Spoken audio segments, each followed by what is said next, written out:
குறை, வறுமை என்பதற்கு எதிராக வளம், செழிப்பு என்னும் மகா சக்தியாக 8 வடிவத்தில் அவதரித்தவள்.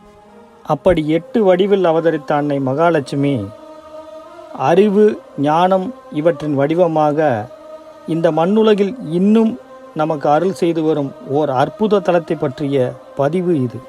அறிவு குறைபாடு உள்ள குழந்தைகளை உடைய பெற்றோர்கள் உங்கள் குழந்தையை இந்த தலத்திற்கு ஒரு முறையாவது அழைத்து சென்று வாருங்கள் என்பது என்னுடைய அன்பான வேண்டுகோள்.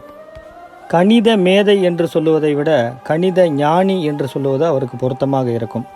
அப்படிப்பட்ட கணித ஞானி ராமானுஜம் அவர்கள் இந்த தலத்தின் அன்னையின் தீவிர பக்தர்.